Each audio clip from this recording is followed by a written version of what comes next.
ఈ లోకములో శరీరధారిగా ఉన్నప్పుడు ఆయన చేసిన కార్యాలు, ఆయన చేసిన అద్భుతాలు ప్రజలను ఆశ్చర్యపరిచే కార్యాలు చేసినట్లుగా దైవ గ్రంథం మనకు సెలవిస్తుంది. ఇక్కడ వాక్య భాగంలో మనము చూడగలిగితే మనం చదువుకున్న 32వ వచనంలో యేసును ఆయన శిష్యులను వెళ్ళుచుండగా అనే మాట మనం చూస్తున్నాం. యేసును ఆయన శిష్యులను వెళుతున్నారట. ఎక్కడికి వెళుతున్నారు? ఎందుకు వెళుతున్నారు?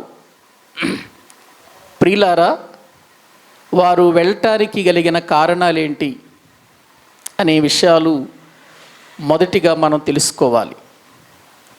యేసుక్రీస్తు వారు ఈ లోకానికి రావటానికి ఒక కారణం ఉంది. ఆ కారణం ఏంటో దేవుని వాక్యం మనకు చాలా స్పష్టంగా చెబుతూ ఉంది. ఎందుకు వచ్చాడు ఆయన ఈ లోకానికి అని ఒక్కసారి మనం ఆలోచన చేస్తే బైబిల్ గ్రంథంలో హెబ్రీలకు రాసిన పత్రిక 10వ అధ్యాయము, హెబ్రీలకు రాసినటువంటి పత్రిక 10వ అధ్యాయము 7వ వచనం మనం చదువుకుంటే అక్కడ వ్రాయబడిన మాట చూడండి.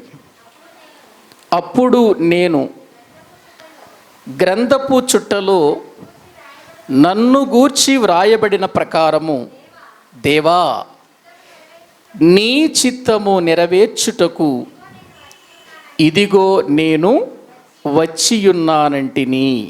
ప్రియులారా, యేసుక్రీస్తు వారు ఈ లోకమునకు ప్రవేశించటంలో, లేక యేసుక్రీస్తు వారు ఈ లోకానికి రావటంలో ఆయన శరీరమును దాల్చుకొని, లేక శరీరమును ప్రియులారా ఆయన అమర్చుకొని ఈ లోకానికి రావటానికి కారణం ఏంటంటే, బైబిల్ చెబుతుంది, దేవా, వాక్యంలో మనము చూస్తున్నాం, నీ చిత్తము నెరవేర్చుటకు నేను వచ్చి ఉన్నాను.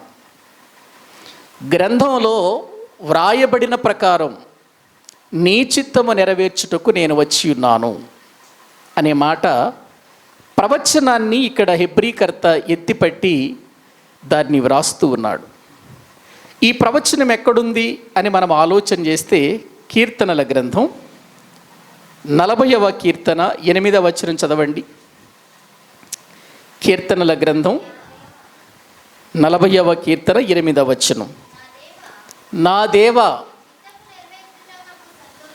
నీ చిత్తము నెరవేర్చుట నాకు సంతోషము, నీ ధర్మశాస్త్రము నా ఆంతర్యములో ఉన్నది. చాలండి. అంటే గ్రంథపు చుట్టలో ప్రవక్తలు ఏవైతే రాశారో వాటన్నిటిని కూడా ఇప్పుడు ప్రభు ఏం చేయాలంటే నెరవేర్చాలి.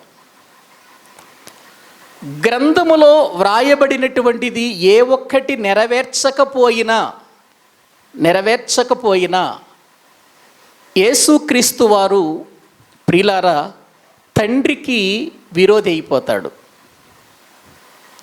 తండ్రికి విరోధి కాకుండా తండ్రికి ప్రియమైన కుమారునిగా ఉండాలి అని అంటే, తండ్రి ఏ చిత్తమైతే నెరవేర్చమని ఈ లోకానికి పంపించాడో అది తూచ తప్పకుండా ప్రభు ఏం చేయాలి? నెరవేర్చాలి. కాబట్టి మీరు గుర్తించండి, యేసుక్రీస్తు వారు భూమి మీద జీవించినటువంటి 33.5 సంవత్సరాల కాలంలో ఆయనకున్న టైము చాలా తక్కువ టైము, పని మాత్రం చాలా ఎక్కువ. ప్రభువుకున్నటువంటి టైము చాలా తక్కువ. ఆయనకి భూమి మీద ఇవ్వబడిన కాలం 33.5 సంవత్సరాలు. ఈ 33.5 సంవత్సరాలలో ఆయన తండ్రి చిత్తాన్ని నెరవేర్చాలి. పరలోకంలో తండ్రి ప్రవక్తల గ్రంథాలలోను కీర్తనల గ్రంథాలలోను మోషే పలికినటువంటి ప్రియులార ప్రవచనాలలో ఏ ప్రవచనాలైతే ఉన్నాయో అవన్నిటినీ కూడా ఏం చేయాలి? ఆయన నెరవేర్చాలండి, అన్నిటినీ నెరవేర్చాలి. ఇప్పుడు దైవ గ్రంథంలో మనము చూస్తే పాత నిబంధన కాలంలో లేక పాత నిబంధనలో ఉన్న పుస్తకాలు ఎన్ని? పాత నిబంధనలో ఉన్న పుస్తకాలు ఎన్ని? 39. క్రొత్త నిబంధనలో ఉన్న పుస్తకాలు 27. ఈ 39 పుస్తకాలలో ప్రియులారా యేసుక్రీస్తును గూర్చి ప్రియులారా ఎన్నో ప్రవచనాలు ఉన్నాయి. మోషే ప్రవచించాడు, ఇంకా ప్రవక్తలు ప్రవచించారు. కీర్తనల గ్రంథంలో కూడా ఆయన గురించి ప్రవచించినటువంటి మాటలు ఉన్నాయి. ఇవన్నీ నెరవేర్చాలి, ఆయన ఇవన్నీ నెరవేర్చాలి. ఒక్కసారి మీరు లూకాసు వార్తలోనికి రండి. యేసుక్రీస్తు వారు ప్రియులారా ఆయన ఏమని చెబుతున్నాడో ఒకసారి మనము చూస్తే లూకాసు వార్త 24వ అధ్యాయము 44వ వచనం నుండి చదవండి. అంతటా ఆయన మోషే ధర్మశాస్త్రములోను ప్రవక్తల గ్రంథములలోను కీర్తనలలోను నన్ను గూర్చి వ్రాయబడినవన్నీ నెరవేరవలెనని నేను మీ యొద్ద ఉండినప్పుడు మీతో చెప్పిన మాటలు నెరవేరినవని వారితో చెప్పెను. ప్రియులారా యేసుక్రీస్తు ప్రభువారు తన శిష్యులతో చెబుతూ ఏమంటున్నాడంటే, ఇప్పటి వరకు నేను చెప్పిన మాటలు నమ్మని మందమతుల్లాగా మీరున్నారు. నన్ను గూర్చి వ్రాయబడినటువంటివి మీకు తెలియచేశాను నేను. ఎక్కడెక్కడ వ్రాయబడినవి అంటున్నాడు? మోషే ధర్మశాస్త్రములోను అన్నాడు, తర్వాత ప్రవక్తల గ్రంథములలోను, తర్వాత కీర్తనలలోను నన్ను గూర్చి వ్రాయబడినవి అని అన్నాడు. నన్ను గూర్చి వ్రాయబడినవి అంటే యేసుక్రీస్తు వారు ఈ లోకానికి వచ్చి ఏం చెయ్యాలో ముందుగానే ప్రియులారా తండ్రి ఏం చేశాడండి? వ్రాయించాడు. మోషే ధర్మశాస్త్రములో వ్రాయించాడు, ప్రవక్తల గ్రంథాలలో వ్రాయించాడు, కీర్తనలలోనూ వ్రాయించాడు. వ్రాయించినవన్నీ కూడా నేను నెరవేరవలెనని మీతో చెప్పాను కదా, అవన్నీ నేను నెరవేర్చేశాను అంటున్నాడు. వ్రాయబడినవన్నీ నెరవేర్చేశాను అంటున్నాడు. అన్నీ నెరవేర్చేశాడా? నెరవేర్చేశాడండి.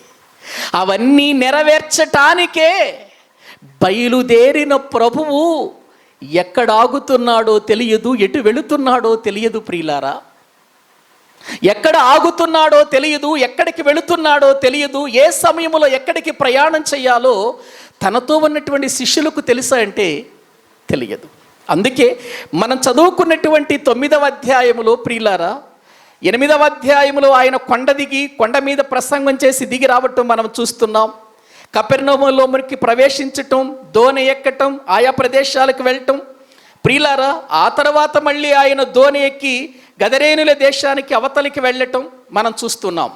మళ్ళీ 9వ అధ్యాయంలో మళ్ళీ దోణి ఎక్కి సముద్రము దాటి కపెర్నహూములోనికి రావటం, అక్కడ పక్షవాయువు కలిగినటువంటి వాడిని బాగు చేయటం మనము చూస్తున్నాం. మళ్ళీ అక్కడ నుండి ఆయన బయలుదేరి వెళ్ళుచు 9వ అధ్యాయం 9వ వచనంలో సుంకపు మెట్టు దగ్గర ఉన్నటువంటి ప్రియులార మత్తయిని చూచి పిలవటం కూడా మనం గత ప్రియులార దినాలలో ధ్యానం చేశాం. చూడండి 9వ వచనం. 9వ అధ్యాయములో సముద్రము దాటినటువంటి ప్రభు ఎలా వెళ్ళిపోతున్నాడో చూడండి. ఎలా వెళ్ళిపోతున్నాడో, సముద్రము దాటి ఆయన పట్టణములోనికి ప్రవేశించినప్పుడు ఆ పట్టణములో ఒక అద్భుతం చేసిన తర్వాత ఆ అంతటితో ఆయన ఇంటికి వెళ్ళి రెస్ట్ తీసుకున్నాడంటే రెస్ట్ తీసుకోలేదండి. 9వ వచనం చూడండి. యేసు అక్కడి నుండి వెళుతున్నాడు. మళ్ళీ అక్కడ నుండి ఏమవుతున్నాడు? ఆయన వెళుతున్నట్లుగా మనం చూస్తున్నాం. అక్కడికి వెళుతుండగా ప్రియమైన దేవుని బిడ్డలారా ఎన్నో విషయాలు వారికి తెలియచేయటం, ప్రియులారా మత్తయిని పిలవటం దేవుని వాక్యములో మనము చూస్తున్నాం. ఆ తర్వాత యోహాను శిష్యులు రావటం, ఆయన్ని ప్రశ్నించటం, ఆ ప్రశ్నకు ఆయన సమాధానం చెప్పటం మనం చూస్తున్నాం ప్రియులారా. ఆ తర్వాత దేవుని వాక్యములో మనము చూస్తే ఆ రీతిగా ఆయన దేవుని వాక్యములో ప్రియులారా మరి రక్తస్రావము కలిగినటువంటి స్త్రీని బాగు చేయటం, యాయీరు ఇంటికి వెళ్ళటం, తన కుమార్తెను బాగు చేయటం, మళ్ళీ అక్కడ నుండి ఇంటికి ఏమైనా వెళ్ళిపోయాడంటే లేదు. 27వ వచనం చూడండి. యేసు అక్కడి నుండి మళ్ళీ వెళుతూ ఉన్నాడు, వెళ్ళిపోతున్నాడు. ప్రియులారా, అక్కడి నుండి వెళుతూ ఉన్నాడు అంటే ప్రయాణంలో ఉన్నాడు. ఆయన ప్రయాణం చేస్తూనే ఉన్నాడు. చూడండి, అక్కడి నుండి వెళుతూ ఉండగా మళ్ళీ ఇద్దరు గుడ్డివారు రావటం, ఆ గుడ్డివారితో ప్రభు ప్రియులారా మాట్లాడటం, వారిని స్వస్థపరచటం జరుగుతుంది. సరే, అది అయిపోయిన తర్వాత ఆయన మళ్ళీ వెళుతున్నాడు అని వ్రాయబడింది 32వ వచనంలో. యేసును ఆయన శిష్యులను వెళ్ళుచుండగా, అంటే ఆయన విధానం చూడండి ప్రియులారా.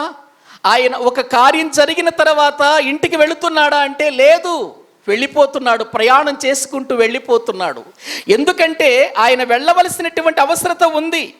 అందుకే వాక్య భాగములో మనము చూస్తే ఒకసారి 35వ వచనంలోనికి రండి. 35వ వచనంలోనికి, యేసు వారి సమాజ మందిరములలో బోధించుచు రాజ్య సువార్త ప్రకటించుచు ప్రతి విధమైన రోగమును ప్రతి విధమైన వ్యాధిని స్వస్థపరచుచు సమస్త పట్టణముల యందును గ్రామముల యందును ఏం చేస్తున్నాడండి? ఆయన సంచారం చేస్తున్నాడు. టైం లేదు, తండ్రి చిత్తము పూర్తి చేయాలి, నేను తండ్రి ఉద్దేశాలు నేను నెరవేర్చాలి. ప్రతి పట్టణం, ప్రతి గ్రామం, అక్కడేమన్నాడు? సమస్త పట్టణముల యందును గ్రామముల యందును, సమస్త పట్టణముల యందును గ్రామముల యందును ఆయన ఏం చేస్తున్నాడండి? సంచారము చేస్తున్నట్లుగా మనం చూస్తున్నాం. ఎందుకు సంచారం చేస్తున్నాడు ఆయన? పని పాట లేక సంచారం చేస్తున్నాడా? ప్రియులారా, యేసుక్రీస్తు వారు పని పాట లేకుండా ఆయన సంచారం చేస్తున్నాడంటే కాదు, దేవుని రాజ్య సువార్తను ప్రకటిస్తూ ఉన్నాడు. సమాజ మందిరములలోనికి వెళుతున్నాడు, దేవుని రాజ్య సువార్తను ప్రకటిస్తూ ఉన్నాడు. ప్రియులారా, అనేకుల యొక్క జీవితాలలో ఉన్నటువంటి రుగ్మతలను, బలహీనతలను ఆయన బాగు చేస్తున్నట్లుగా మనం చూస్తూ ఉన్నాం. ప్రియులారా, ఒక్కసారి గమనించండి, యేసుక్రీస్తు ప్రభు వారిని గూర్చినటువంటి ప్రవచనాలు యేసుక్రీస్తు నెరవేర్చటానికి ఖాళీ ఉందండి ఆయనకి? ఎక్కడన్నా ఖాళీ ఏమైనా ఉందా? ఇక్కడ మనం చూస్తున్నాము 9వ అధ్యాయములో సముద్రము దాటి తన పట్టణములోనికి ప్రవేశించిన దగ్గర నుండి వరుసగా వరుసగా వరుసగా ఒకదాని తర్వాత ఒకటి అద్భుతాలు చేసుకుంటూ దేవుని పని జరిగిస్తూ దేవుని చిత్తము నేను నెరవేర్చాలి, టైం లేదు, నాకున్న కొద్ది టైములో తండ్రి ఇచ్చిన పనంతటిని ఏం చేయాలి? నేను ముగించాలి, నెరవేర్చాలి, పరిపూర్ణం చేయాలి అనేటువంటి ఆలోచన కలిగిన వాడై తండ్రి చిత్తమును నెరవేర్చటానికి ఎంతగా సంతోషపడుతున్నాడో, ఎంతగా ఇష్టపడుతున్నాడో మనం గమనించాలి. ప్రభువుకి ఇచ్చిన టైము చాలా తక్కువ, ఎక్కువ పని. మనకివ్వబడిన టైము ఎక్కువ, ఇవ్వబడిన పని తక్కువ. కానీ మనం మాత్రం ఆ పని గురించి ఆలోచన చేయటం లేదు. తండ్రి చిత్తము నా జీవితంలో నెరవేర్చాలి, తండ్రి నా జీవితంలో ఈ భూమి మీదకు పంపించినటువంటి విధానం ఏంటో తెలుసుకొని నేను బ్రతకాలి, ఆ చిత్త ప్రకారము నేను జీవించాలి అనే ఆలోచన మనకుందా అనంటే లేదండి, లేదు. మన యొక్క ఆలోచన అంతా ఏంటంటే ఏం తిందాం, ఏమి త్రాగుదాం, ఎలా జీవిద్దాం, ఎలా బ్రతుకుదాం, ఎలా సంపాదించుకుందాం, ఎలా మనము ఇదిగో ఈ లోకములో పేరు సంపాదించుకుందాం, ఇదే విధానములో మనం వెళ్ళిపోతున్నాము. కానీ ఈ లోకానికి తండ్రి నన్ను పంపించటంలో ఆయన చిత్తం ఒకటి ఉందని, ఆయన చిత్తాన్ని నేను నెరవేర్చాలని, ఆయన చిత్తము నేను పరిపూర్ణము చేయాలి అని ఆలోచన మనకుందా అంటే లేదండి. ఇప్పుడు చెప్పండి, యేసుక్రీస్తుకి ఇవ్వబడినటువంటి టైము ఎక్కువ, మనకు ఇవ్వబడిన కాలం ఎక్కువ? ఏమండి, యేసు ప్రభుకి ఇవ్వబడిన కాలం ఎంతండి? 33.5 సంవత్సరాలు. దరిదాపు 33.5 సంవత్సరాలలో తండ్రి యొక్క చిత్తాన్ని నెరవేర్చాలి, తండ్రి ఉద్దేశాలన్నీ నెరవేర్చాలి, పనిని పరిపూర్ణము చేయాలి. ప్రవక్తలు ఆయనను గురించి ఏమి రాశారో అవన్నీ కూడా ఆయన ఏం చేయాలి? నెరవేర్చాలి. మోషే గ్రంథములో, ప్రియులర ప్రవక్తల గ్రంథాలలో, కీర్తనలలో యేసుక్రీస్తును గూర్చి వ్రాయబడిన ప్రతిదీ కూడా యేసుక్రీస్తు నెరవేర్చాలి అని అంటే ఖాళీ లేకుండా ఆయన ఏం చేయాలండి? పని చేయాలండి, పని చేయాలి. మనకు ఖాళీ ఉన్నా కూడా తండ్రి చిత్తాన్ని గుర్తించలేని పరిస్థితి మనది. ఖాళీ ఉన్నా కూడా దేవుని యొక్క చిత్తం ఏంటో నేనేం చేయాలి, దేవుని కొరకు నా పని ఎంత పూర్తయింది, ప్రార్థనలో కానీ, వాక్యములో కానీ, ఆత్మలు రక్షించే విషయంలో కానీ, పరిచర్యలో కానీ నాకెంత పని అప్పగించబడింది, నేనెంత చేయగలిగాను, ఎవరు ఆలోచన చేస్తున్నారు చెప్పండి? అందుకే ప్రభు బాధపడుతూ అపోస్తలుడైన పౌలు ద్వారా ఒక మాట తెలియచేశాడండి. ఆయన ఫిలిప్పీలకు రాసినటువంటి పత్రిక 2వ అధ్యాయము 21వ వచనం చూడండి. దేవుని వాక్య భాగములో ఫిలిప్పీలకు రాసినటువంటి పత్రిక 2వ అధ్యాయం 21వ వచనం, అందరూ తమ స్వంత కార్యములనే చూచుకొనుచున్నారు, కానీ యేసుక్రీస్తు కార్యములను చూడరు. ఏం చూసుకుంటున్నారు? ఏం చూడటం లేదండి? సొంత కార్యములనే చూచుకుంటున్నారట. అందరునా కొందరా? ఫిలిప్పీ సంఘము ఏ పనిలో ఉండాలో ఆ పనిని జ్ఞాపకం చేస్తున్నాడు పౌలు గారు. ఫిలిప్పీ సంఘస్థులారా, అందరూ మీ సొంత కార్యాలనే చూసుకుంటున్నారు, మీ సొంత కార్యాల మీదే మనసు పెడుతున్నారు, మీ సొంత కార్యాలను గురించి ఆలోచన చేస్తున్నారు. కానీ నా పక్షంగా ప్రభు కార్యాలు ఉన్నాయని, యేసుక్రీస్తు కార్యాలు నా జీవితంలో నెరవేర్చాలని, ఆ సత్క్రియలు చేయటానికి నేను భూమి మీదకి వచ్చానన్న సంగతి మనం ఎరుగుతున్నామా అంటే ఎరగటం లేదండి. మన సత్క్రియలను కనపరిచి లోకానికి వెలుగుగా ఉండాలని పరలోకపు తండ్రి ఆశ. అందుకే మనల్ని క్రీస్తునందు ప్రియులారా మనల్ని పుట్టించాడు ఈ లోకములో. ఎఫెసీయులకు రాసిన పత్రిక 2వ అధ్యాయము 10వ వచనం చదవండి. ఎందుకు మనం ఈ లోకానికి వచ్చామో ఒకసారి వ్రాయబడి ఉంది అక్కడ. ఎఫెసీయులకు రాసిన పత్రిక 2వ అధ్యాయం 10వ వచనం, మరియు వాటి యందు మనము నడుచుకొనవలెనని దేవుడు ముందుగా సిద్ధపరిచిన సత్క్రియలు చేయుటకై మనము క్రీస్తు యేసునందు సృజింపబడిన వారమై ఆయన చేసిన పని అయ్యున్నాము. ఎందుకు చేశాడట మనల్ని? క్రీస్తునందు మనల్ని ఎందుకు ఏర్పాటు చేసుకున్నాడట? క్రీస్తునందు ఎందుకు మనల్ని సృష్టించాడట? వ్రాయబడింది అక్కడ ఏమని? వాటి యందు మనము నడుచుకొనవలెనని. వేటి యందు ప్రియులారా? సత్క్రియల యందు,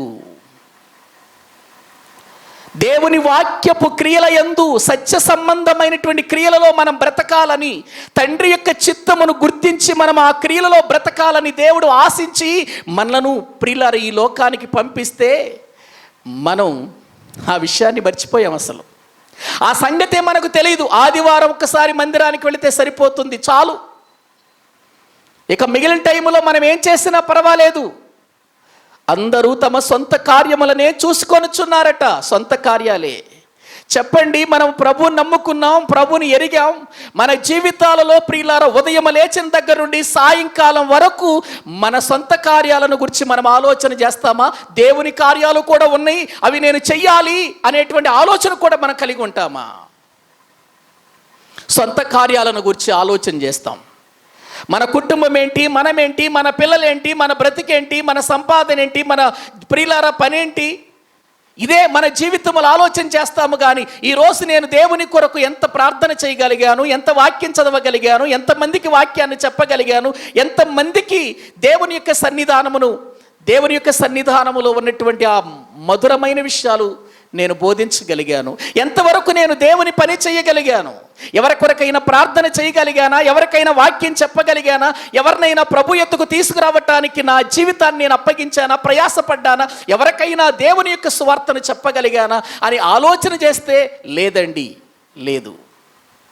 దేవుని యొక్క సన్నిధిలో మనకివ్వబడినటువంటి పని ఒకటి ఉందని, ఈ లోకము చీకటిలో ఉందని, ఈ చీకటిలో ఉన్న ఈ లోకానికి మనము జ్యోతుల వలె కనబడాలని, జ్యోతుల వలె వాక్యమును చేత పట్టుకుని వెళ్ళాలని బైబిల్ చెబుతుంది. అదే ఫిలిప్పీయులకు రాసిన పత్రిక 2వ అధ్యాయం.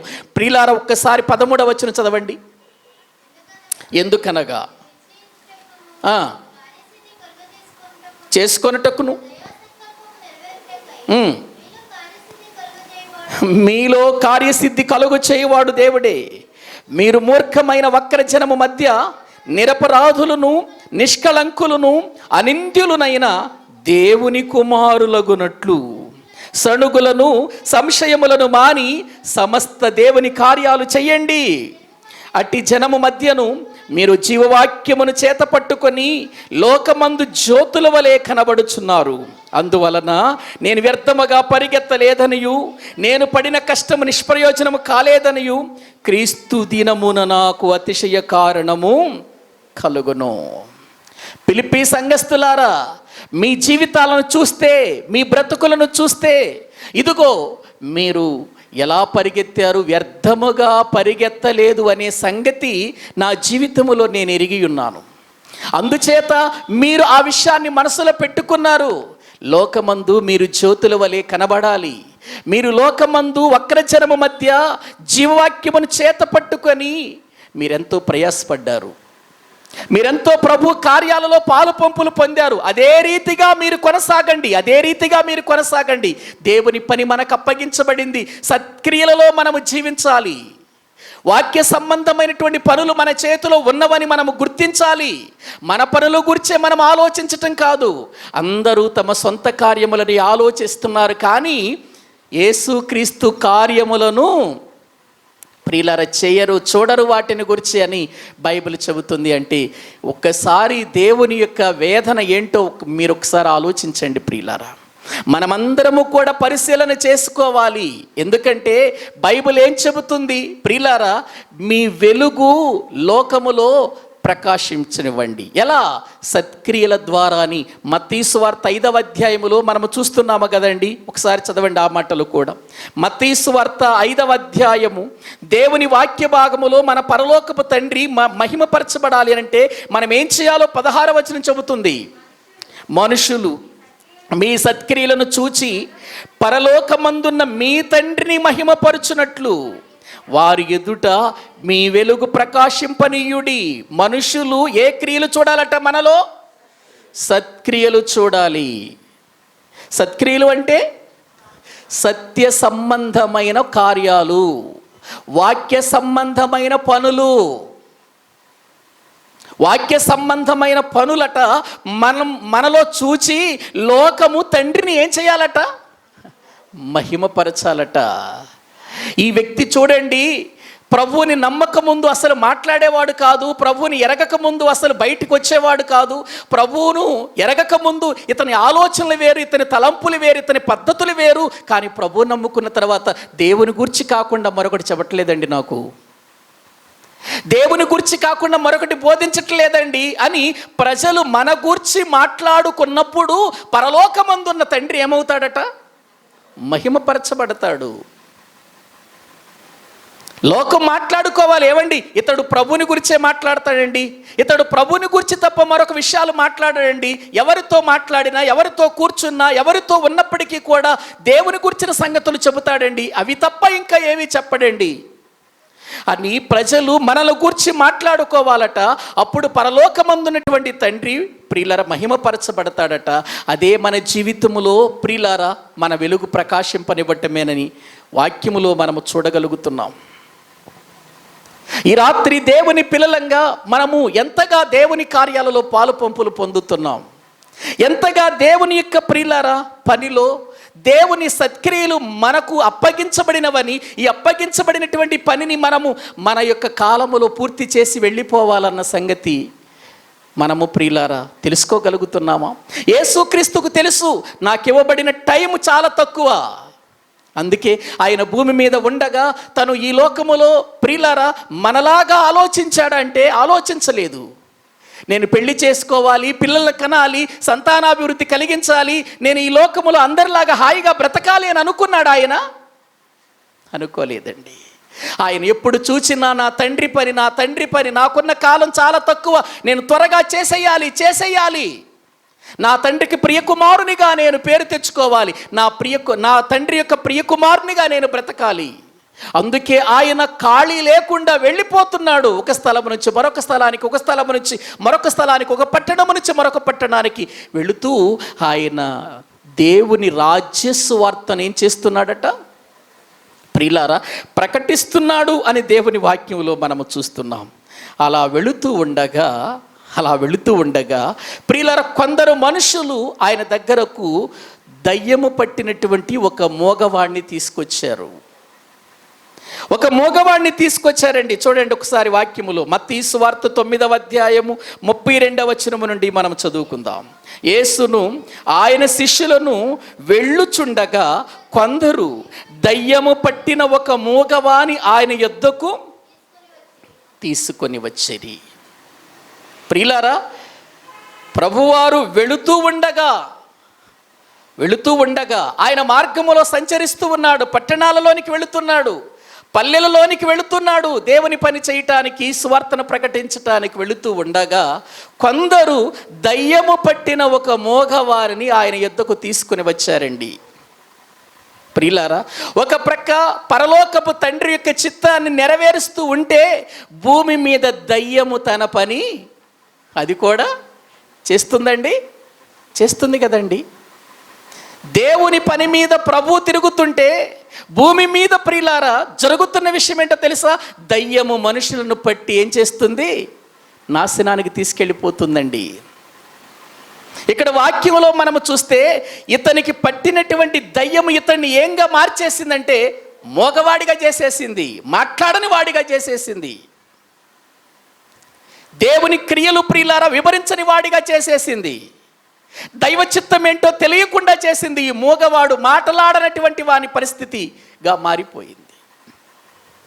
ప్రియులారా, మనము దేవుని కార్యాలలో లేనప్పుడు, దేవుని యొక్క ఉద్దేశంలో లేనప్పుడు, దేవుని పనులలో లేనప్పుడు దయ్యము మనల్ని కూడా ప్రియులారా అలాగే చేసేస్తుంది. దయ్యము మన పక్షంగా తన పని జరిగిస్తుంది. ఇదిగో ఇదే నీ పని, ఆదివారం గుడికి వెళ్ళటం రావటం ఇదే నీ పని, ఇక నీ పని ఏమీ లేదు. ఇక మిగిలినటువంటి దినాలన్నీ కూడా నీ జీవితంలో తినటం, త్రాగటం, సుఖించటం, ఆనందించటం ఇదే నీ పనిక. ఆదివారం 1 గంట వెళతావా? వెళ్ళి అక్కడ కూర్చో, వింటే విను, లేకపోతే లేదు. వెళ్ళావనే పేరు మాత్రం, హాజరు మాత్రం రావాలి. వెళ్ళిన నీవు వింటావో వినవో తర్వాత సంగతి. విన్నా ఒకవేళ దాని ప్రకారం నువ్వు జీవించొద్దు, అది జీవించటం నీ వల్ల కాదు. భూమి మీద మనల్ని కార్యం చెయ్యకుండా అపవాది ఏం చేస్తున్నాడో తెలుసండి? తన స్వాధీనములోకి తీసుకుంటున్నాడు అపవాది. మన జీవితాలలో ప్రియులారా అనేక రకాలుగా ప్రేరేపిస్తున్నాడు ఈ అధిపతి. వీడు చేసే కార్యాలు ఏంటో తెలుసా? ఒకసారి చూడండి బైబిల్ గ్రంథంలో ఎఫెసీయులకు రాసిన పత్రిక,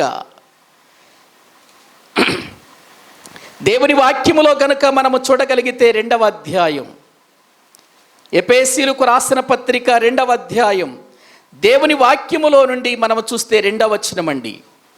2వ వచనం, మీరు వాటిని చేయుచు వాయుమండల సంబంధమైన అధిపతిని అనగా అవిధేయులైన వారిని, వాక్యానికి లోబడని వారు. అవిధేయులంటే ఎవరు? దేవుని మాట వినని వారు, వాక్యానికి లోబడని వారు, విధేయత చూపించని వారు, అవిధేయులైనటువంటి వారిని ఇప్పుడు ప్రేరేపించు శక్తికి అన్నాడు. చూడండి, ప్రేరేపించు శక్తికి. ఎవరండి ప్రేరేపిస్తుంది? వాయుమండలాధిపతి అన్నాడు. చూడండి అక్కడ అపవాదిని. ఏ మండలాధిపతి? వాయుమండలాధిపతి. కనబడకుండా వాడు తన పనిని ఎలా జరిగిస్తున్నాడో గమనించండి ప్రియులారా. ప్రియులారా, వాడు ఏం చేస్తున్నాడో చూడండి. వాయుమండల అధిపతి ఏం చేస్తున్నాడంటే అవిధేయతలోనికి మనుషులు నడిపిస్తూ వారిని ప్రేరేపించు శక్తికి, చదవండి, అధిపతిని అనుసరించి ఈ ప్రపంచ ధర్మము చొప్పున మునుపు నడుచుకొంటిరి. అంటే ప్రజలను ఏ నడవడిలో నడిపిస్తుంది అనంటే లోక సంబంధమైనటువంటి ఆలోచనల్లో, శరీర సంబంధమైనటువంటి ఆలోచనలో నడిపిస్తుంది. ఎవరు? అపవాది. ఏ అధిపతి వాడు? వాయుమండల అధిపతి. ఏం చేస్తున్నాడు? మనుషులను ప్రేరేపిస్తున్నాడటండి. మనుషులను ప్రేరేపిస్తున్నాడట. ప్రేరేపిస్తూ అతడు ప్రియులారా ఆత్మ సంబంధమైన విషయాలను గురించి ఆలోచించనివ్వట్లేదట. చూడండి 3వ వచనం, వారితో కలిసి మనమందరమును శరీరము యొక్కయు మనసు యొక్కయు కోరికలను నెరవేర్చుకొనుచు మన శరీరాశలను అనుసరించి మునుపు ప్రవర్తించుచు కడమవారి వలని స్వభావ సిద్ధముగా దైవోగ్రతకు మనం కూడా ఏమైపోయామట? పాత్రులమైపోయాం. ఎఫెసీ సంఘస్థులారా ఆలోచిస్తున్నారా?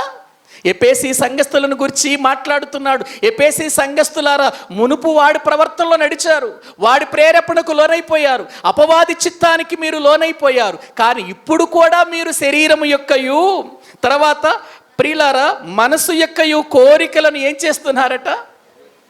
నెరవేర్చుకుంటున్నారట. ఏమండి, మన మనసు కోరికలను నెరవేర్చుకొనొచ్చు, శరీరపు యొక్క కోరికలు నెరవేర్చుకొనొచ్చు. ఆత్మ సంబంధమైన విషయాలను గురించి, ఆత్మ సంబంధమైన కార్యాలను గురించి మనము ఆలోచించకుండా మనల్ని ప్రేరేపిస్తున్న శక్తి ఎవరు చెప్పండి? ఎవరండి? వాయుమండల అధిపతి. శక్తి అన్నాడు చూడండి, అది ప్రేరేపించు శక్తి అన్నాడు. అంటే ఏం చేస్తుంది? ప్రతి వ్యక్తిని ప్రేరేపిస్తుంది. శరీరం కోరికలు తీర్చుకో, నీ మనసు కోరికలు తీర్చుకో. దేవునికి ఆ కోరికలు కాదు, దేవుని ఆశలు కాదు, దేవుని మనసు కాదట. శరీర కోరికలను తీర్చుకో. మనసు చెప్పినట్లుగా నడు. నీ మనసు, శరీరము యొక్క మనసు ప్రియులారా ఏ రీతిగా చెబుతుందో ఆ రీతిగా నడుచుకో. ఇందువలన ప్రభువుని ఎరగని వారు, అవిధేయులుగా బ్రతుకుతున్నటువంటి వారు, వాక్యానికి లోబడని వారు, ప్రియమైనటువంటి దేవుని బిడ్డలారా, వారితో పాటు వీళ్ళు కూడా దైవోగ్రతకు ఏమైపోతున్నారట? పాత్రులు. మేము ప్రభువు నమ్ముకున్నాం కదండి, మేము బాప్తీసం తీసుకున్నాం కదండి, దైవోగ్రత మా మీదకి ఎందుకు వస్తుంది అని మనం అనేక సార్లు అనుకుంటాం. కానీ తండ్రి యొక్క చిత్తం ఏంటో, ప్రభు యొక్క కార్యాలను గురించి ఆలోచించకుండా మనమే ప్రియులారా మన కోరికలతో, మన మనసుతో మనము జీవిస్తూ దేవుని పనులను ప్రక్కన పెట్టి జీవిస్తే మనము కూడా ఏ ఉగ్రతకు పాత్రులమైపోతాం? దైవోగ్రతకు పాత్రులమైపోతాం. గమనిస్తున్నారా? ఇవన్నీ చేయిస్తుంది ఎవరు? దెయ్యం. దెయ్యమండి. వాడినేమో మోగవాడిగా చేసింది, మనల్ని ఏం చేసింది? శరీర కోరికలు నెరవేర్చుకో, మనసు కోరికలు నెరవేర్చుకో అని మనల్ని ప్రేరేపిస్తుంది. వాడినేమో మోగవాడిగా చేసింది. చెప్పండి, ఇప్పుడు చెప్పండి, వాడు దయ్యం పట్టిన వాడే, మనం కూడా దయ్యం పట్టిన వాళ్ళమే. వాడికి దయ్యం పట్టిందని మనం ఏదో ప్రియులారా వాడిని చాలా చులకనగా చూస్తున్నాము. కానీ మనకు దయ్యం పట్టిందన్న సంగతి ఎప్పుడైనా ఆలోచించావా? దేవుని కార్యాలు ఆలోచించకుండా, దేవుని కార్యాలను చూడకుండా, సత్క్రియలలో జీవించకుండా మనము మన కార్యాలనే చేసుకుంటూ, మన కోరికలు, మన పద్ధతులు, మన ఆలోచనలతో మనం ముందుకు వెళుతున్నప్పుడు మనము దయ్యము ప్రేరేపణలో ఉన్నవారము కాదా? దయ్యము మనకు పట్టలేదనుకుంటున్నారా? పట్టింది. ప్రార్థన చేసుకోనివ్వదు, వాక్యం చదవనివ్వదు, వాక్యాన్ని ధ్యానించనివ్వదు, ఇతరులకు వాక్యాన్ని చెప్పనివ్వదు. దేవుని పనంటే ప్రియులారా అసలు ఆలోచన లేకుండా, మన తలంపుల్లోనికి రాకుండా తీసేస్తుంది. ఒక్కసారి మనకు శుక్రవారం, ఓహో ఈరోజు ప్రార్థన ఉంది కదా, జ్ఞాపకం వస్తుంది అంతే. ఆదివారం, ఈరోజు ఆరాధన కదా, జ్ఞాపకం వస్తుంది అంతే. ప్రతిరోజు ఈరోజు దేవుని కార్యము నా పక్షంగా జరిగించాలి, నేను జరిగించేటువంటి వ్యక్తిని ఆత్మీయుడిగా నేను బ్రతకాలి, ఆత్మీయురాలుగా నేను బ్రతకాలి అని ప్రతిదినం మనకు జ్ఞాపకం వస్తుందండి.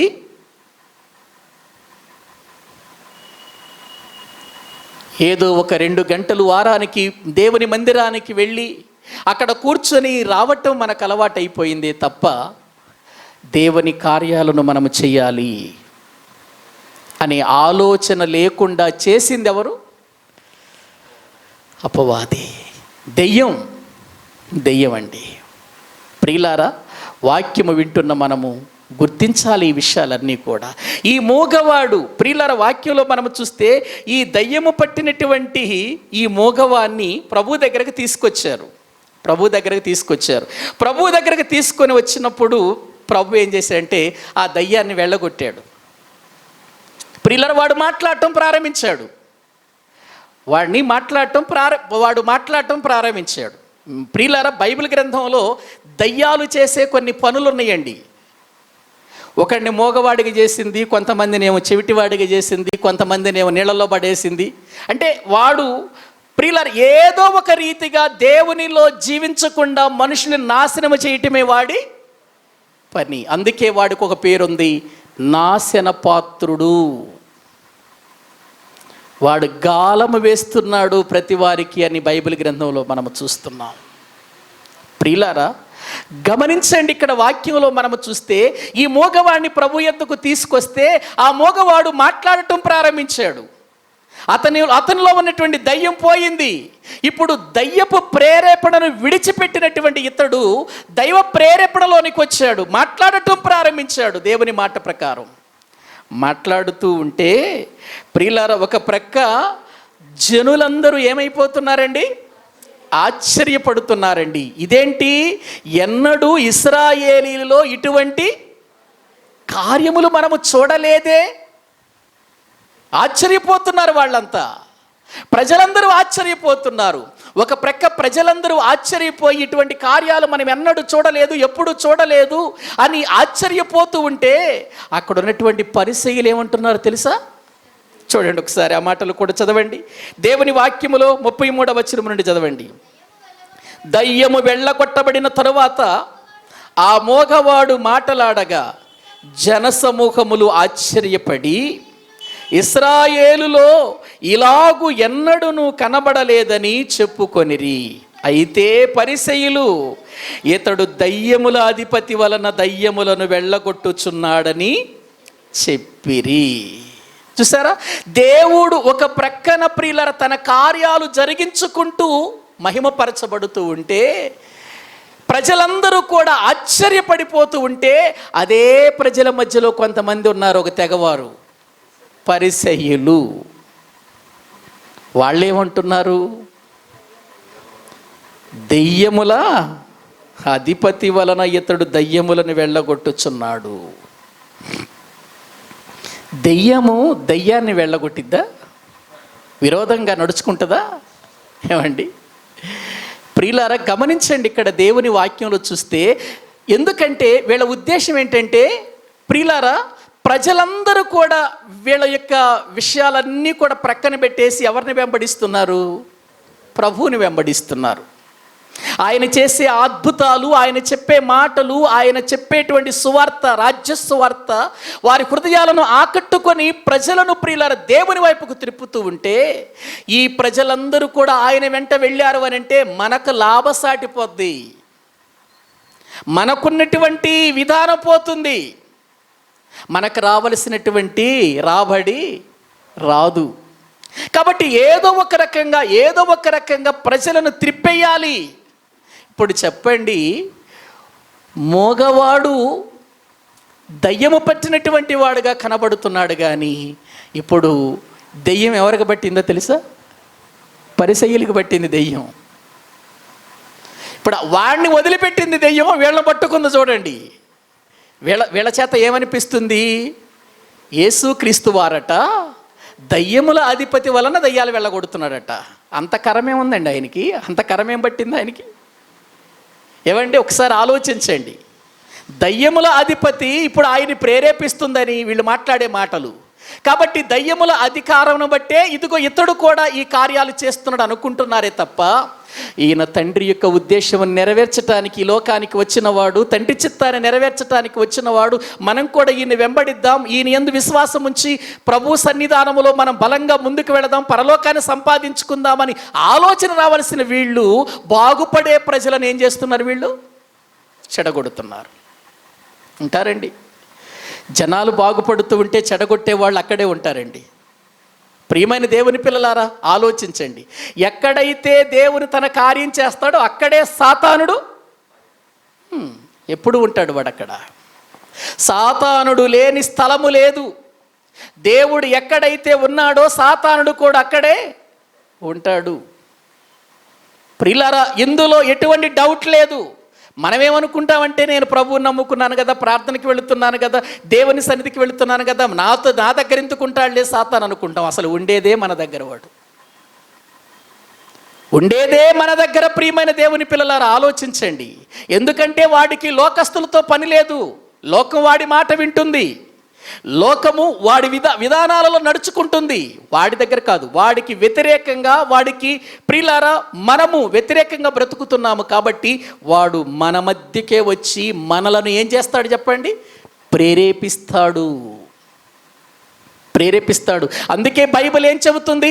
మనము పోరాడునది శరీరులతో కాదు, ప్రధానులతోనూ. ప్రియులారా, దేవుని వాక్యంలో మనము చూస్తుండండి. ఒకసారి ఆ వచనాన్ని చదవండి. ఎఫెసీయులకు రాసిన పత్రిక 6వ అధ్యాయము, ఎఫెసీయులకు రాసినటువంటి పత్రిక 6వ అధ్యాయము 10వ వచనము నుండి చదవండి. 10వ వచనము నుండి, తుదకు ప్రభు యొక్క మహాశక్తిని బట్టి ఆయన యందు మీరు ఎలా ఉండాలంటున్నాడు? బలవంతులుగా ఉండండి. మీరు అపవాది తంత్రములను, ఏంటట? అపవాది తంత్రములు అన్నాడు. చూడండి, మీరు అపవాది తంత్రములను ఎదిరించాలి, లేకపోతే వాడు మిమ్ములను లోపరుచుకుంటాడు. మీరు భూమి మీద ప్రభువుని నమ్ముకున్న తర్వాత, ప్రభువుని ఎరిగిన తర్వాత, ప్రభు కొరకు బ్రతుకుతున్నప్పుడు మీరు చేయాల్సిన పని ఏంటంటే అపవాది తంత్రములను ఎదిరించాలి. ఎదిరించాలంటే మీరేం చేయాలి? శక్తిమంతులై ఉండాలి. ఎవరిని బట్టి, ఎవరి యందు మనము ప్రియులారా శక్తిని పొందుకుంటాం? ప్రభువైన యేసు క్రీస్తు యొక్క శక్తిని బట్టే మనం ఆ పని చేయాలి. ఏ శక్తినైతే యేసుక్రీస్తు ప్రభువారు కలిగి ఉన్నాడో అదే శక్తి మనం కూడా పొందుకోవాలి. అందుకే అపోస్తలుడైన పౌలు తిమోతికి రాస్తూ, తిమోతి నా కుమారుడా, క్రీస్తు యేసునందున్న కృపచేత నీవు బలవంతుడు కావాలి, బలవంతుడు కావాలి. క్రీస్తు యేసునందున్న కృపచేత ఆయన ఎలా బ్రతికాడో, ఎలా జీవించాడో, ఏ రీతిగా ఈ లోకములో తండ్రి యొక్క చిత్తాన్ని నెరవేర్చడానికి ఇష్టపడ్డాడో ఆ రీతిగా మీరు కూడా బ్రతికితే తప్ప ఆ శక్తిని మీరు పొందుకోలేరు. ఆ శక్తి మీలో ఉన్నప్పుడే అపవాది తంత్రములను మీరు ఏం చేయగలుగుతారు? ఎదిరించగలుగుతారు. ఆ స్థితి లేనప్పుడు, ఆ పరిస్థితులు లేనప్పుడు, క్రీస్తును పోలినటువంటి జీవితము నడుచుకోవటానికి ఇష్టపడినప్పుడు అపవాది మిమ్ముల్ని ఎదిరిస్తాడు తప్ప మీరు వాడిని ఏం చేయలేరు? ఎదిరించలేడు. ఎందుకంటే వాడు మహాజ్ఞాని. సాతానుడు మహాజ్ఞాని, యుక్తి కలిగిన వాడు, బలవంతుడు అని కూడా బైబిల్ గ్రంథములో వ్రాయబడింది. ఒకసారి మీరు చూడండి, వాడు ఎంత గొప్పవాడో బైబిల్ చెబుతుంది. ప్రియులారా, యెహెజ్కేలు గ్రంథం వాక్యాన్ని గనక మనము చూడగలిగితే అక్కడ వ్రాయబడినటువంటి మాటలు ప్రియులారా ఇలా ఉన్నాయి. చూడండి, 28వ అధ్యాయం, యెహెజ్కేలు గ్రంథము 28వ అధ్యాయము 2వ వచనం చదవండి. నరపుత్రుడా, తూరు అధిపతితో ఇలాగు ప్రకటింపుము, ప్రభువగు యెహోవా సెలవిచ్చినదేమనగా, గర్విష్ఠుడవై నేనొక దేవతను, దేవతనైనట్టు సముద్రము మధ్యను నేను ఆసీనుడై ఉన్నాను అని నీవు అనుకొనుచున్నావు. నీవు దేవుడవు కాక మానవుడవై ఉండియు దేవునికి తగినంత అభిప్రాయము కలిగి ఉన్నావు. నీవు దానియేలు కంటే జ్ఞానవంతుడవు, నీకు మర్మమైనదేదియు లేదు. నీ జ్ఞానము చేతను, నీ వివేకము చేతను ఐశ్వర్యము నొందితివి. ప్రియులారా, గమనిస్తున్నారా? ఏవండి, తూరు రాజును గూర్చి మాట్లాడుతూ తూరు రాజులో పని చేస్తున్నటువంటి ఆ భయంకరమైనటువంటి సాతాను యొక్క కార్యాలను గురించి చెబుతున్నాడు. ఎందుకంటే మనకెలా తెలుసు అది అని మనం ఒకసారి ఆలోచన చేస్తే చూడండి, అక్కడ వాక్యములో ఆ కంటిన్యూ అవుతూ 13వ వచనం దగ్గరకు రండి. ఏమన్నాడు? దేవుని తోటయగు ఏదెనులో, ఎక్కడున్నా? తూరు రాజు ఏదెను తోటలో ఉన్నాడా? ఏమండి, తూరు రాజు ఏదెను తోటలో ఉన్నాడా? అపవాదిని గురించినటువంటి విషయాలు అక్కడ. దేవుని తోటయగు ఏదెనులో నీ ఉంటివి, మాణిక్యము, గోమేధికము, సూర్యకాంతమణి, రక్తవర్ణపు రాయి, సులిమాని రాయి, మరకతము, నీలము, పద్మరాగము, మాణిక్యము అను అమూల్య రత్నములతోనూ బంగారముతోనూ నీవు అలంకరింపబడి ఉన్నావు. నీవు నియమింపబడిన దినమున పిల్లన గ్రోవులు వాయించువారును నీకు సిద్ధమైరి. అభిషేకము నొందిన కెరూబువై ఒక ఆశ్రయముగా నీవుంటివి. అందుకే నేను నిన్ను నియమించి తిని, దేవునికి ప్రతిష్ఠింపబడిన పర్వతము మీద నీ ఉంటివి. కాలుచున్న రాళ్ల మధ్యను నీవు సంచరించుచుంటివి. నీవు నియమింపబడిన దినము మొదలుకొని పాపము నీయందు యందు కనబడు వరకు ప్రవర్తన విషయములో నీవు పాపము నీలో కనబడేంత వరకు ఎలా బ్రతికావు నువ్వు? యథార్థవంతుడిగానే బ్రతికాడా? పాపము కనబడేంత వరకు యథార్థంగానే బ్రతికాడు. చూసారండి, అపవాదిని గురించి ఇక్కడ వ్రాయబడిన మాటలు వింటుంటే మనకు చాలా ఆశ్చర్యం అనిపిస్తుందండి. ఎలా అలంకరించబడిందో చూడండి మరొకసారి. ప్రియులారా, మీరు లెక్కేసుకోండి. అక్కడ దేవుని తోటయగు ఏదేనులో నీ ఉంటివి. ఇప్పుడు లెక్కేసుకోండి ఎన్ని రత్నాలు ఉన్నాయో. మాణిక్యము, గోమేదికము, సూర్యకాంతమణి, రక్తవర్ణపు రాయి, సులిమాని రాయి, మరకతము, నీలము, పద్మరాగము, మాణిక్యము అను అమూల్యమైన రత్నములతో నీవు ఎన్ని? ఏ రత్నాలు? అమూల్యమైన రత్నాలతో ఏం చేయబడిందట?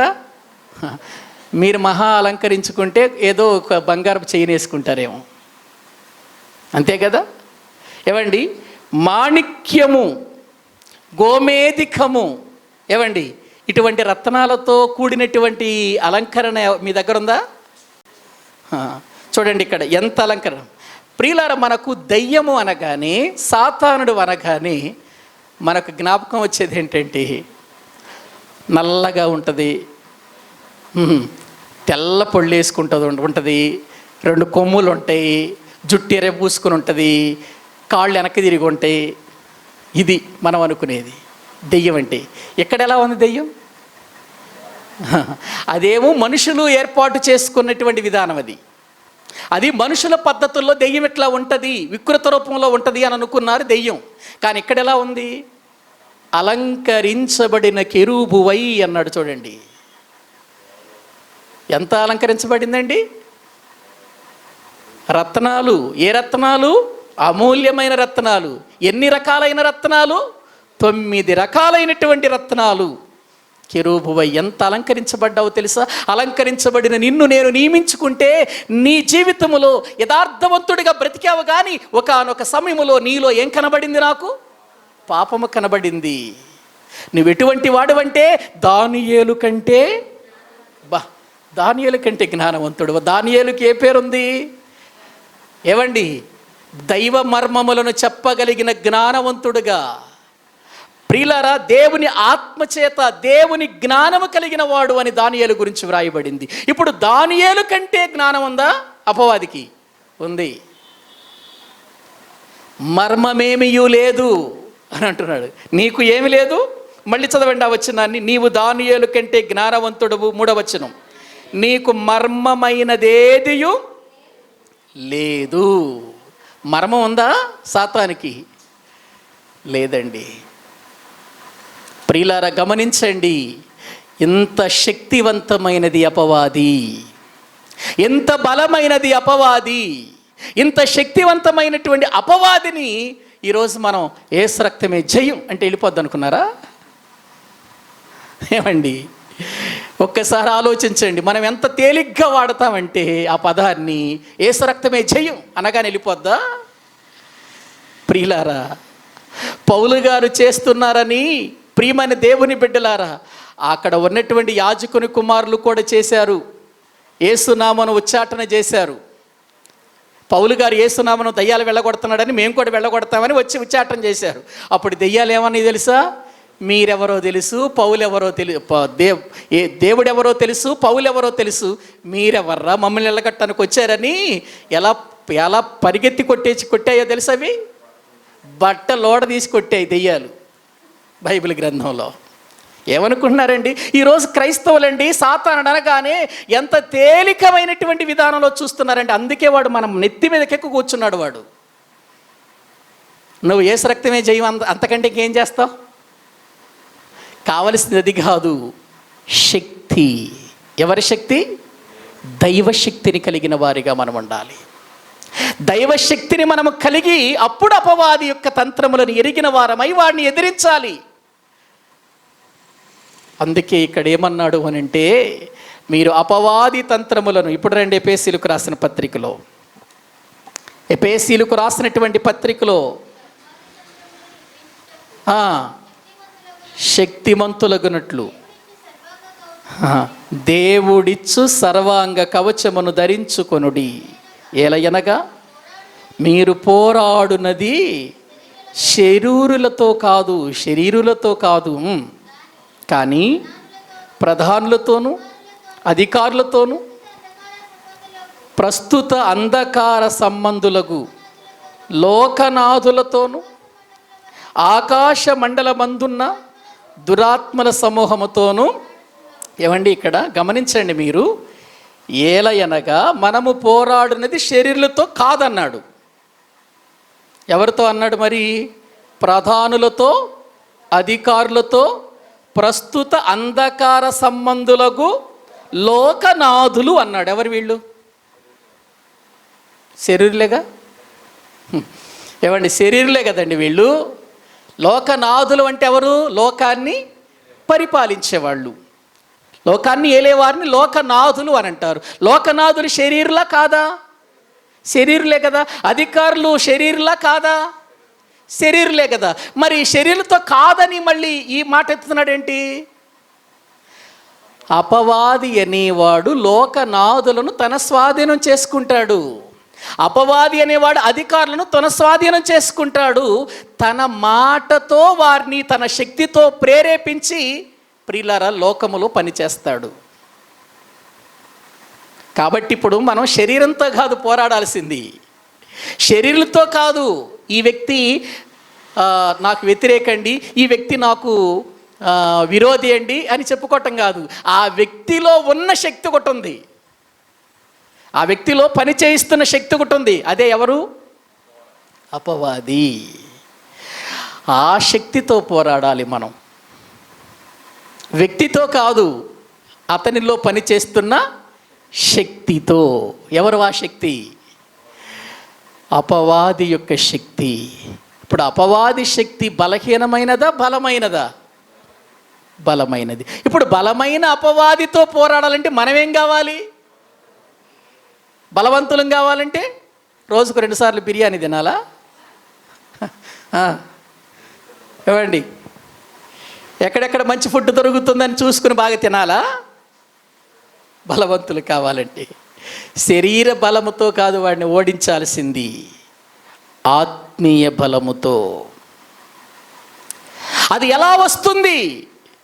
తండ్రి యొక్క పనులలో నిమగ్నమైనప్పుడు వస్తుంది, తండ్రి చిత్తాన్ని నెరవేర్చినప్పుడు వస్తుంది, తండ్రి ఉద్దేశాలలో మనం బ్రతికినప్పుడు, వాక్యమునకు విధేయులమై బ్రతికినప్పుడు వస్తుంది అది. ఇప్పుడు చెప్పండి, మనము బలవంతులమా బలహీనులమా? చాలా బలహీనులమండి. అది మనకు తెలియట్లేదండి, మనకు అర్థం కావటం లేదండి. ఎందుకంటే మనకు ఆలోచన రావటం లేదండి. ముందు మనం బలహీనులమన్న సంగతి మనకు అర్థం కావట్లేదండి. బలహీనులమైన మనము బలమైనటువంటి వాక్యము దగ్గరికి వెళ్ళి ఆ వాక్య ప్రకారము మనం బ్రతికితే తప్ప బలవంతులము కాలేము. బలవంతులైతే తప్ప మనం అపవాదిని ఏం చేయలేము, చేయించలేము. ప్రభు అయినటువంటి యేసుక్రీస్తు వారు ఆ మోగవాడిని బాగు చేసిన తర్వాత ప్రజలందరూ కూడా ఇశ్రాయేలులో ఇటువంటి కార్యమును మనం ఎన్నడూను చూడలేదే అని అంటుంటే, అక్కడ ఉన్నటువంటి పరిసయ్యులు అంటున్నారు, ఓరి పిచ్చి జనమా, మీరు ఆయనేదో గొప్పవాడని, ఆయనేదో శక్తిమంతుడని, ఆయన వలన దెయ్యాలు వెళ్ళగొట్టబడుతున్నాయి అని చెప్పేసి మీరేదో ఆనందపడిపోతున్నారా అని తేలిగ్గా తీసేశారండి వాళ్ళు. ఏమండి, ఒక మోగవాడు మాట్లాడటం ఆశ్చర్యమా కాదా? మోగవాడు మాట్లాడటం అండి చాలా ఆశ్చర్యం కదండి. అది మోగవాడు మాట్లాడాలి అని అంటే ప్రియులారా, అది ఎవరి తరము కాదది, మనుషులలో ఎవరి తరము కాదు. కేవలం ప్రియులారా ఎటువంటి ఆపరేషన్ లేకుండా, ఎటువంటి ప్రియులారా మందు లేకుండా, ఎటువంటి ప్రియులారా ఇదిగో మరి పరికరాలు వాడకుండా ఒక్క మాటతో ఆ మోగవాడికి మాట వచ్చిందంటే ఆయన మాట ఎంత శక్తివంతమైందో మీరు ఆలోచించండి ప్రియులారా. ఏవండి, లోకములో మోగవాడికి కొంతమందికి మాట వస్తుందని ఆపరేషన్ చేస్తారు, అంత మాత్రం వచ్చేస్తుందా? రాదండి. ప్రియులారా, మోగవాడిని మాట్లాడించటం ఎవరి తరము కాదు. నువ్వెన్ని చేసినా అది వ్యర్థమే. ఎందుకంటే మోగవానికి మాట ఇవ్వగలిగిన శక్తి ఒక్క ప్రభువులోనే ఉందండి. మగవాడు మాట్లాడటం అంటే అంత తేలికైనటువంటి విషయం కాదండి, అంత తేలికైన విషయం కాదు. ఎంత శక్తి లోపలికి వెళ్ళాలి, లోపల ఉన్నటువంటి ప్రియులార అవయవాలను కదిలించాలి. ఆ అవయవాలను కదిలించటమే కాకుండా అతనికి మాట వచ్చేటట్లుగా ప్రియులార మళ్ళీ అతని యొక్క అవయవాలన్నిటినీ కూడా క్రమబద్ధీకరించి మాట వచ్చే విధానములో చెయ్యాలి అని అంటే అది మామూలు విషయం కాదండి. అది మామూలు విషయం కాదండి. మగవాడు మాట్లాడాడట అని అనుకోగానే ప్రియులారా అది గొప్ప విషయం కాదండి. అసలు ఆ మాటలో ఉన్న శక్తి చూడండి, ఆయనలో ఉన్న ప్రభావం చూడండి, ఆయనలో ఉన్నటువంటి ప్రియులారా ఉన్నతమైనటువంటి ఆ యొక్క కార్యం చూడండి ప్రియులారా. మోగవాడు మాట్లాడుతుంటే జనులు ఆశ్చర్యపడక ఏమవుతారు?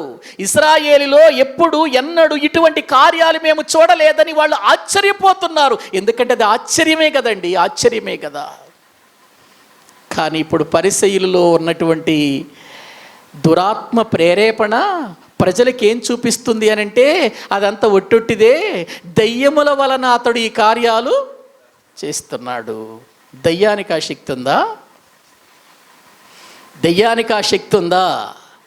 ఒక మోగవాడిని మాట్లాడించగలిగిన శక్తి దయ్యానికి ఉందా? పోయిన వారంలో చెప్పాను, గ్రుడ్డివానినే గాని మోగవానినే గాని చెవిటివారినే గాని పుట్టించిన నేనే కదా మోషే అని మోషేతో చెప్పాడు. నేను ఎత్తివాడిని అని, నేను వెళ్ళను దేవుని పనికి అని మోషే అంటుంటే, మోషే నువ్వెందుకయ్యా అలా అనుకుంటున్నావు? మోగవానినే కానీ చెవిటివానినే కానీ ఇదిగో గుడ్డివానినే కానీ పుట్టించిన వాడను నేనే కదా. అంటే మాట లేకుండా చేయగలిగిన శక్తి ఆయనలో ఉంది, మాట ఇవ్వగలిగిన శక్తి కూడా ఎవరిలో ఉంది? ఆయనలో తప్ప మానవులలో కానీ లోకములో ఉన్నటువంటి మేము గొప్పవారము అనుకుంటున్న వారిలో కానీ దయ్యములో కానీ ఆ శక్తి లేదు. ప్రియులారా గమనించండి, దేవుని యొక్క సన్నిధానములో వాక్యము వింటున్న మనం గుర్తించాలి ప్రియులారా. ఈరోజు మనం ఆధ్యాత్మికమైనటువంటి జీవితములో దేవుని పనిలో దేవుని చిత్తమును ఎరిగి బ్రతకవలసినటువంటి మనము దేవుని యొక్క ప్రేరేపణతో ముందుకు కొనసాగుతూ జీవిస్తూ నిత్యరాజ్యము కొరకు సిద్ధపడవలసినటువంటి మనల్ని ఈ ఆలోచన లేకుండా మనల్ని ఆధ్యాత్మికమైన మోగవారిగా చేసింది అపవాది. కానీ ప్రభు ప్రియులారా, మనము ఆయనకు గనుక అప్పగించుకొని ఆయన కొరకు బ్రతకాలని, ఆయన శక్తికి మన జీవితాలను ప్రియులారా కావాలని అప్పగించుకుంటే, మరలా తిరిగి మన బ్రతుకులను జాగ్రత్త పరుచుకోగలిగితే దేవుడు నత్తివాడైనటువంటి మోషేను ఇశ్రాయేలీలను విడిపించటానికి ఐగుప్తు దేశములో అద్భుతాలు చేయించలేదా? ఎక్కడైనా అక్కడ వాడాడు కానీ నత్తివాడని. మోషే నేను నత్తివాడను అని అనుకున్నాడు కానీ మోషే మాట నేర్పరి అయిన వాడిగా చూస్తున్నాం బైబిల్లో. నేను నత్తివాడను అని మోషే అన్నాడే కానీ ప్రియులారా అతడు మాట నేర్పరి అని బైబిల్ చెబుతుంది. ఒకసారి చూడండి, వచ్చిన అపోస్తుల కార్యముల గ్రంథం ఆయన ఎటువంటి వాడో చూద్దాం. 7వ అధ్యాయం 20వ వచనం చదవండి. ఆ కాలమందు మోషే పుట్టెను, అతడు దివ్య సుందరుడై తన తండ్రి ఇంట 3 నెలలు పెంచబడెను. తరువాత అతడు బయట పారవేయబడినప్పుడు ఫరో కుమార్తె అతనిని తీసుకొని తన కుమారునిగా పెంచుకొనెను. మోషే ఐగుప్తీల సకల విద్యలను అభ్యసించి, ఆ మాటలు చూడండి, మాటల యందును కార్యముల యందును ప్రవీణుడై ఉండెను. అతనికి 40 ఏండ్లు నిండవచ్చినప్పుడు ఇశ్రాయేలీలైన తన సహోదరులను చూడవలెనన్న బుద్ధి పుట్టెను. ఏమండి? మాటల యందును కార్యముల యందును ఎటువంటి వాడు? ప్రవీణుడు. గమనించారా? మోషే నేను నత్తివాడిని అనుకున్నాడు కానీ దేవుడు ఏం చెబుతున్నాడు? మోషే ప్రవీణుడు మాటల యందు, మోషే కార్యముల యందు ప్రవీణుడు. గమనించారా? కొన్నిసార్లు తప్పించుకోవటానికి మనం లేనిపోయినని చెబుతూ ఉంటాం. మోషేలాగా దేవుని కొరకు ఈ పని చెయ్యండి, దేవుని కొరకు ఆ పని చెయ్యండి అని అంటే, ప్రియులారా నేనెంతటి వాడినిలేండి, నేనెంతటి దానినిలే అని అనుకుంటాం. అసలు ఒక మాటలో చెప్పాలంటే వాస్తవానికి మనం ఎందుకు పనికిరాని వాళ్ళమే. జ్ఞానులను సిగ్గుపరచుటకు దేవుడు భూమి మీద వెర్రి వారిని ఏర్పాటు చేసుకుంటాడు. నువ్వు అప్పగించుకోగలిగితే, నీ జీవితాన్ని దేవునికి ఇవ్వగలిగితే, దేవునికి ఇష్టమైన వ్యక్తిగా నువ్వు బ్రతికితే, దేవుడు నిన్ను గొప్పవాడిని చేయడు అని అనుకుంటున్నావా?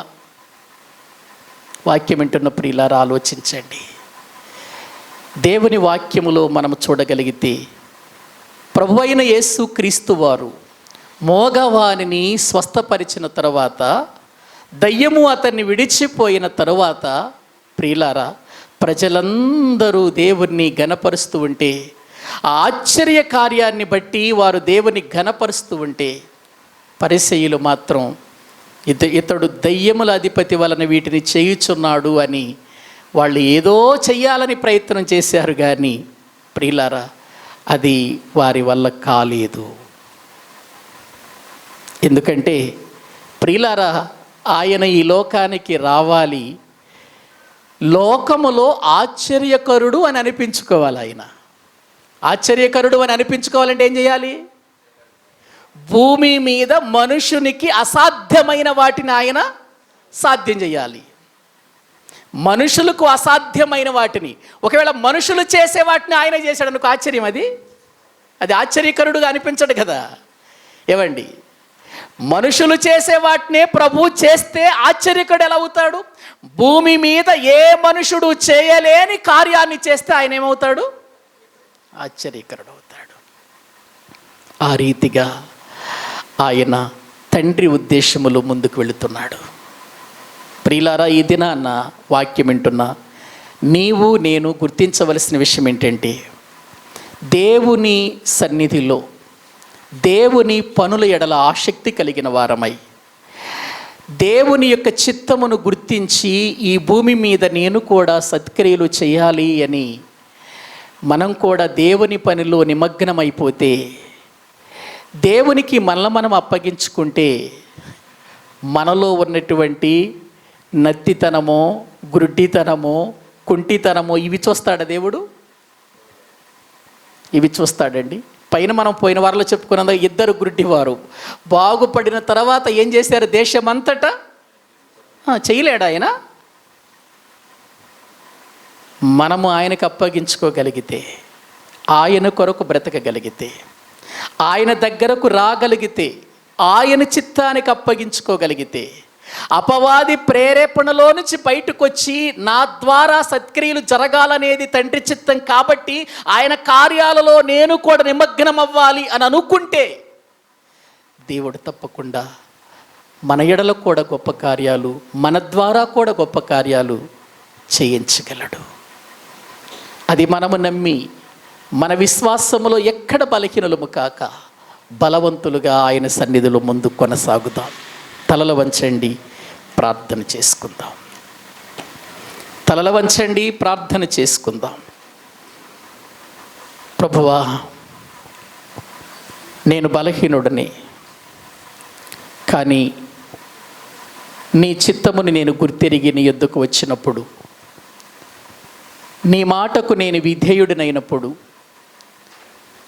తప్పకుండా ప్రభువా ఈ బలహీనుడును బలపరుస్తావు నాయన. సడలిన చేతులను సడలిన మోకాళ్లను బలపరచుడి అని మీ వాక్యం చెబుతూ ఉంది. బలపరిచేవాడవు తండ్రి. మేము ఎందుకు బలహీనమైపోతున్నామంటే నీకు అప్పగించుకోవట్లేదయ్యా. మా బ్రతుకులలో నీ చిత్తానికి మా జీవితాలు అప్పగించుకోవట్లేదు. మేము నీ మాటకు లోబట్టలేదయ్యా. అందుకే మేము ఇంకా బలహీనమైపోతున్నాం. ఆత్మీయ స్థితిలో, ఆధ్యాత్మికమైన స్థితిలో ఇంకా మేము దిగజారిపోతున్నామే తప్ప క్రీస్తు యేసునందున్న కృపచేత బలవంతులమై క్రీస్తు కార్యాలలో మేము బలవంతులుగా జీవించలేకపోతున్నామయ్యా. మమ్మలను జ్ఞాపకం చేసుకోండి ప్రభు అని ఒకవేళ మా జీవితాలలో అపవాది శక్తికి మేము ప్రేరణ కలిగిన వారిగా ఉంటే మమ్మల్ని విడిపించండి అయ్యా. నీ ప్రేరణలోనికి మమ్మల్ని తీసుకురండి, మమ్మలను బలపరచండి, మా బ్రతుకులను సరిచేయండి ప్రభు అని మనము దేవునికి అప్పగించుకుందాం. ప్రార్థన చేసుకుందాం. పరిశుద్ధుడవైన మా ప్రియ పరలోకపు తండ్రి, మీ ఘనమైన నామానికి వందనాలు చెల్లిస్తూ ఉన్నాం. నీవు మాతో మాట్లాడిన ప్రతి మాటకై స్తోత్రాలు తండ్రి. మా బ్రతుకులు, మా జీవితాలు అపవాది యొక్క ప్రేరేపణకు లోనైపోతూ శరీరం యొక్కయు మనసు యొక్కయు కోరికలను తీర్చుకునే వారిగా మేము బ్రతుకుతున్నామని, ఆ స్థితి నుంచి మేము బయటికి రావాలని మీ వాక్యము ద్వారా మాతో మాట్లాడుతున్నారు తండ్రి. అపవాది అనేవాడు మమ్మల్ని ఆత్మీయ గుడ్డి వారిగా, ఆత్మీయ కుంటి వారిగా, ఆత్మీయ మోగవారిగా, ఆత్మీయంగా మమ్మలను ప్రతి విషయంలో బలహీనలు చేస్తూ నీ నామానికి మహిమ రాకుండా, సత్క్రియల చేత మా వెలుగును ప్రకాశింపనివ్వకుండా నాయన మా బ్రతుకులను వాడు స్వాధీనము చేసుకుంటున్నాడనే విషయం మరోసారి మీరు మాకు తెలియచేశారు తండ్రి. మేము నీ మాటకు విధేయులమై, నీ చిత్తానికి లోబడిన వారమై తండ్రి, అపవాది క్రియలను ఓడించేవారిగా, వాడి మీద పోరాటములో విజయాన్ని సంపాదించేవారిగా, సర్వాంగ కవచమును ధరించుకొని క్రీస్తు యేసునందు బలవంతులుగా, శక్తిమంతులమై, అపవాది తంత్రములను ఎరిగిన వారమై మేము వాడిని ఎదిరించి జయించటానికి తగిన శక్తిని దయచేయండి, బలపరచండి, మీ కొరకు మమ్మలను సిద్ధపరచండి. ఈ రాత్రి వేళ మీరు మాకిచ్చిన ఈ మాటల వలన మా బ్రతుకులు తండ్రి ఏదో విని వెళ్ళిపోతున్నాం అన్నట్లుగా కాకుండా ఆలోచించి పరిశీలన చేసుకొని మా విశ్వాసమును వాక్యముతో సరితూసుకొని మీ కొరకు బలంగా బ్రతకటానికి సిద్ధపరచమని మీ చేతులకు మమ్మల్ని మేము అప్పగించుకొనొచ్చు. యేసు క్రీస్తు ప్రభువు పేరట ప్రార్థించి వేడుకుంటున్నాము తండ్రి, ఆమేన్. మన తండ్రి అయిన దేవుని ప్రేమ, ఆయన కుమారుడైన యేసు క్రీస్తు వారి యొక్క కృప, పరిశుద్ధాత్మ నిత్య సహాయము సన్నిధి ఈ రాత్రి ఇక్కడ కూడిన మనకును సకల పరిశుద్ధులకును సదాకాలము తోడయ్యుండి నడిపించునుగాక, ఆమేన్. మీ అందరికీ వందనాలు.